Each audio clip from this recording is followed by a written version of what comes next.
Salut à tous. Quand tu trades le boom et le crash comme moi régulièrement, il y a des choses simples que tu dois faire une fois que tu es devant ton ordinateur ou ton téléphone. La première chose, c'est quoi? C'est identifier les tendances. Mais où est-ce que le marché se dirige? Est-ce que de manière globale, le marché va à la hausse ou à la baisse? Tu dois l'identifier. Et si tu es un scalper comme moi, pour ceux qui me suivent, vous savez, moi j'entre dans le marché et je ressors. Mon objectif, c'est de faire un peu d'argent chaque jour avec les marchés de trading. C'est-à-dire, en fonction de mon capital, je peux faire 5 dollars, 10 dollars, 15 dollars chaque jour et ça me va. Je ne suis pas là pour prendre de très gros risques ou alors lancer des trades que je vais laisser courir toute la journée. Non, ce n'est pas ma stratégie. Mon but est de gagner un peu d'argent tous les jours. Donc, du coup, quand tu as cette stratégie, tu entres dans les marchés et quelques minutes après, tu ressors. Ton capital est safe et l'argent s'est ajouté. Donc, du coup, quand tu as identifié les tendances, deuxièmement, tu identifies les différentes zones de support et de résistance sur les différents time frames. Donc, tu vas mettre peut-être tes bougies en 15 minutes, observer de quoi est-ce que ça donne. Tu vas mettre en 30 minutes, tu vas regarder quelles sont les différentes zones. Et pour finir, tu vas mettre en 5 minutes, regarder les dernières zones et te baser de tes indicateurs pour passer ton trade. Ça, c'est très simple. C'est ce que j'utilise chaque jour pour me faire de l'argent sur les booms et les crashs. Maintenant, pour ceux qui se demandent les indicateurs que j'utilise, qui veulent aller en profondeur, vous avez ma toute nouvelle formation qui est en description. Vous prenez, vous la mettez en pratique. Parce que toutes les stratégies que je montre ici gratuites sur YouTube, ce sont des stratégies, ce n'est que le goûter en fait. Dans ma formation, les indicateurs, les stratégies que j'utilise, jamais je ne vais les partager ici gratuitement sur YouTube. Donc, si vous voulez aller encore plus loin, si vous voulez avoir les techniques plus poussées, prenez-la, mettez mes stratégies payantes en marge et vous allez vous faire vraiment de l'argent. Maintenant, trêve de bavardage, allons faire une séance de scalping sur mon PC. Comme vous le savez très bien, le boom et le crash, c'est pas quelque chose que vous pouvez venir ici dans TradingView et taper soit boom et crash, soit les volatilités et retrouver. Vous pouvez pas retrouver les volatilités. Vous pouvez pas taper volatilité et trouver volatilité soit en 15 index, 100 index, tout ça dans TradingView, ni les booms et le crash. Voilà pourquoi, pour faire vos analyses, vous êtes obligé de le faire directement dans l'interface MT5. Et quand on est dans l'interface MT5, comme je vous disais tout à l'heure, ici, qu'est-ce qu'on remarque? On remarque que là, on est sur une phase croissante. Ici, on est sur le crash 1000. On est sur une phase croissante depuis à peu près plusieurs heures. Et là, on est ici sur les M5. Donc, chaque bougie représente 5 minutes. Quand je viens sur les M15, qu'est-ce que ça va me donner?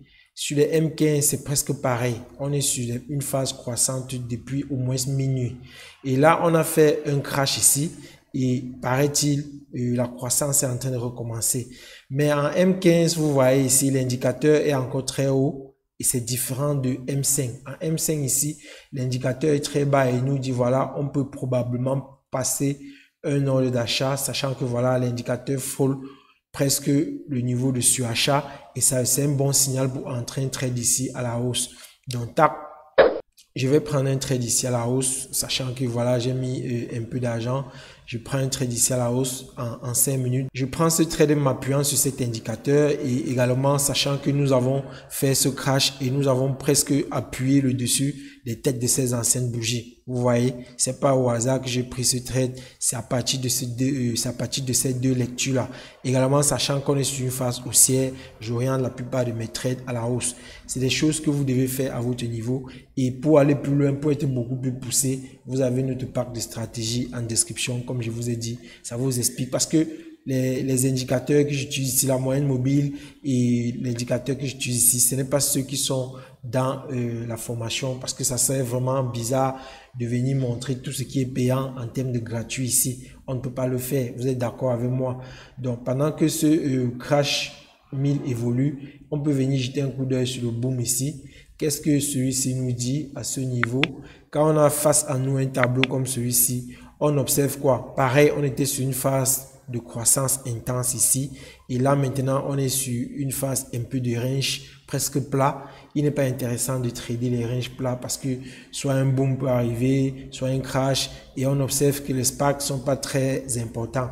Donc, ce n'est pas avantageux pour nous d'aller mettre l'argent dans ce genre de marché. Il est toujours préférable de trader un marché qui est très volatile.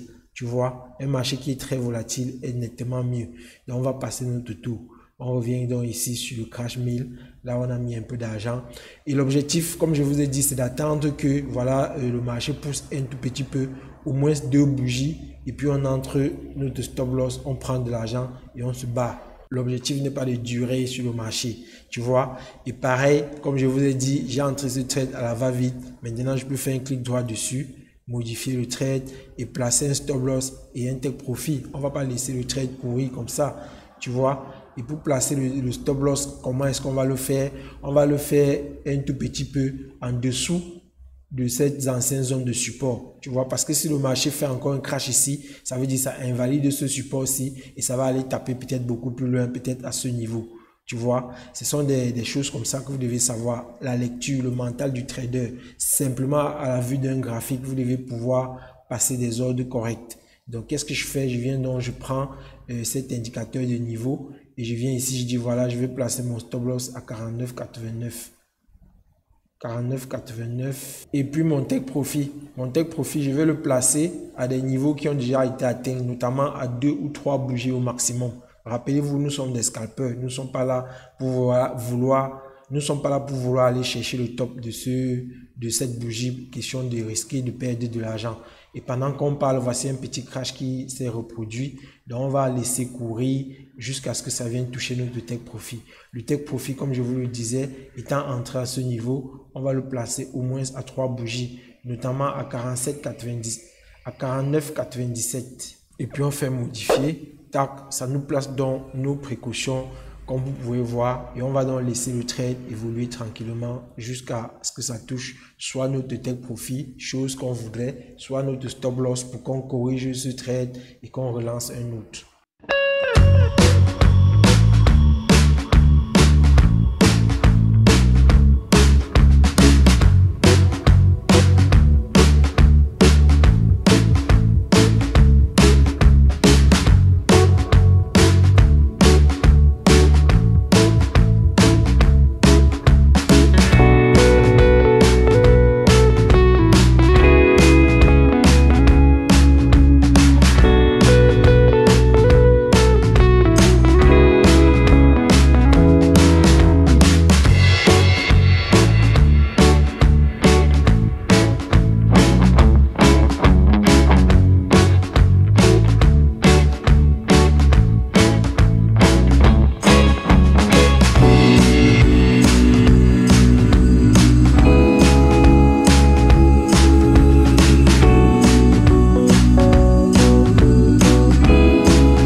Aïe, aïe, aïe, aïe, aïe, aïe, aïe, vous avez vu ce qui s'est passé, les gars.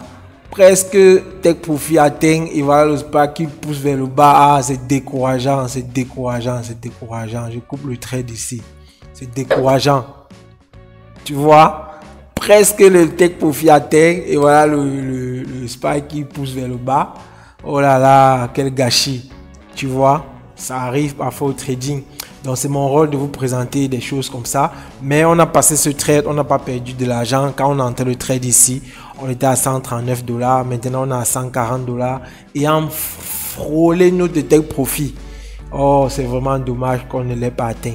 Mais ce sont des choses qui arrivent. Voilà pourquoi parfois c'est intéressant de lancer un trade et de rester devant la machine pour le surveiller. Parce qu'un SPAC est vite arrivé. Et puis, vous pouvez couper à tout moment. C'est vraiment dommage qu'on n'ait pas touché notre take profit. Mais bon, c'est aussi le trading. Et je ne peux pas vous montrer uniquement les jours qu'on gagne. Il peut y avoir des jours comme ça où l'objectif n'est pas atteint. Mais ça ne fait rien, ça existe. On va continuer à travailler. On va se revoir dans une prochaine vidéo. Parce que là maintenant, c'est pas un bon point d'entrée ici. C'est un peu aléatoire. Et du coup, on ne peut pas travailler de façon aléatoire. N'oubliez pas de lâcher un like à cette vidéo, de vous abonner à la chaîne. Et on va se dire à la prochaine dans une nouvelle vidéo.